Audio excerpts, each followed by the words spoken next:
Сайн байна уу? Өнөөдрийн мэндийг хүргэе. Тэгээд өнөөдөр та бүхнийг ухаарлын төлөв клубын ахлагч хүснэнтэй танилцуулж байна. За сайн байцгаана уу? Намайг Хүслэн гэдэг 11-ийн 4 ангийн сурагч. Одоо энэ ухаарлын төлөв клуб нь хизээнээс ингээд үүсэн бий болсон бол Ухаарлын клуб нь 23 оны 4 сарын 21-нд анх багш сурагчтай нийлүүлээд 4000 гаруй сурагчид ингээд үүсгэн байгуулсан. яагаад энэ одоо энэ харахад ухаарлын төлөв хэмээн нэрлсэн байна л да. Яагаад ингэж нэрлсэн бол нэрнийх нь утга учир нь юу юм бол? Энэ бол ер нь жоохон гинтийн байдлаар өгсөн. Ингээд манай нэг зөвлөлийн гишүүд маань ингээд ярилцж байгаа. Гинт нэг толгойд нь ухаарлын төлөв гээд нэрлэлжүүл зүгээрээ өгсөн чиг ярианаас нь зүгээр юм гээд энэ хүү нэрээ өгсөн байгаа.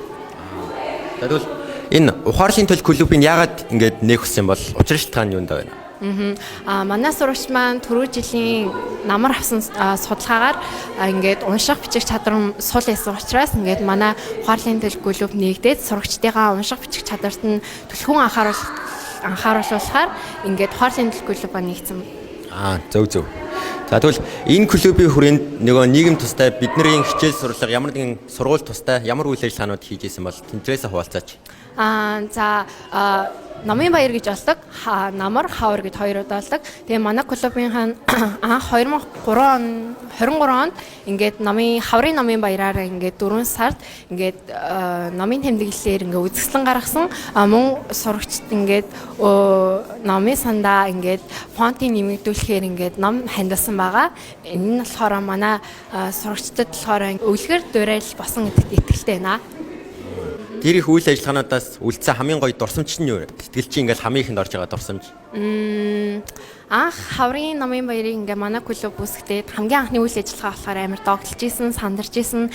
Тэндээс ингээд бид нар бүр ингээд клубээрээ нэгтгэхэд ингээ оройжонгоо бүх юмаа бэлтгэжсэн. Тэр миний сэтгэлд амар тод үлдсэн байна. Ухаарлын төлөв хэмээх энэ сайхан клубын хамгийн уртын зорилго нь юу вэ? Сурагч бүрийгээ унших чадварыг дээшлүүлэх байгаа.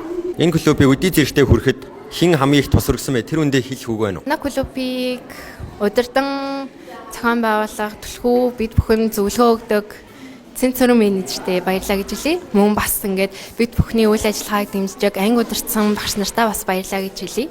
Энэ номын тэмдэглэлүүдийг ямар зорилгоор ингээд цуглуулсан байгаа юм бол? За энэ болохоор ингээд манай одоо түрүү ярьжсэн 23 оны 4 сард гэсэн хаврын номын баяраас дараа ингээд бараг хагас жилийн дараах ингээд хүүхдүүдийн номын тэмдэглэл хэр болж өөрчлөгдсөн талаарх байгаа. За боломжтой бол эднээс ингээд хамгийн гоё номын тэмдэглэл ингээд харуулах уу? Энийг бодлоо. Яагаад вэ гэхээр ингээд Монгол Улсын төрийн талбай ингээд тодоос тод бичигдсэн байна. Хүүхэд ингээд муухай очтой ээж олон гэтээ ингээд тэрийгэ баяжуулаад ингээд гоё зураг зураад өөрийнхөө хэмжээг ингээд баяжуулаад ингээд зураг зурсан ингээд онцгой хараглаа. За манай сургуулийн хувьд бол одоо ингээд ном уншиж байгаа, номын тэмдэглэл хөтлж байгаа хүүхдүүд олон байгаа юм байна. Харин танай клубын зүгээс яг энэ номын тэмдэглэл хөтлж байгаа хүүхдүүдтэйгээ яаж ингэж нэг дэмжиж байгаа вэ?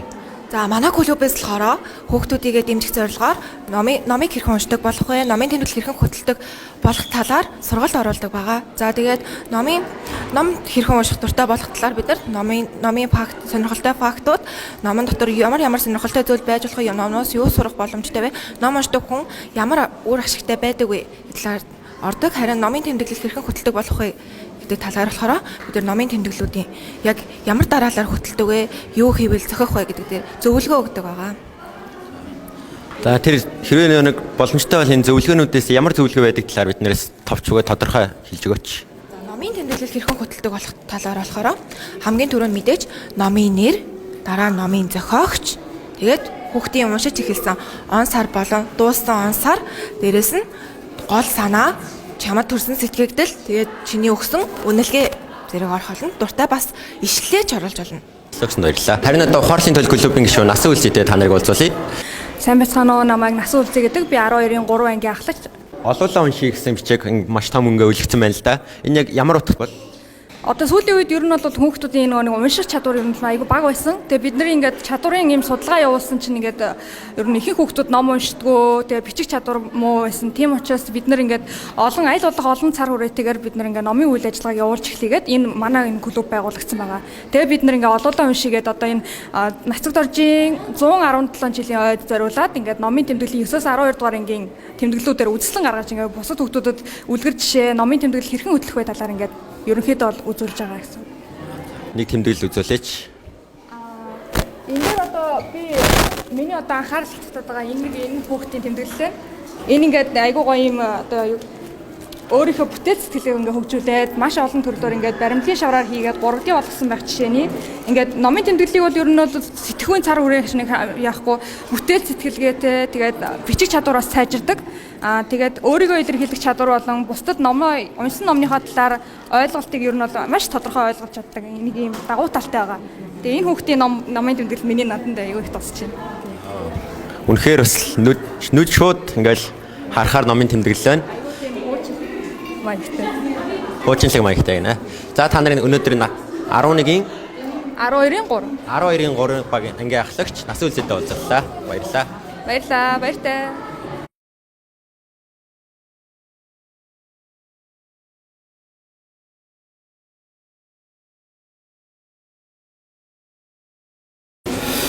За энэ дугаар номнууд нь одоо ямар зорилгоор ингээд бүгдийг ингээд сайхан өрчгсөн. Дээр нь анги 12 ном гэж бичсэн байгаа юм бол ямар зорилгоор байгаа вэ?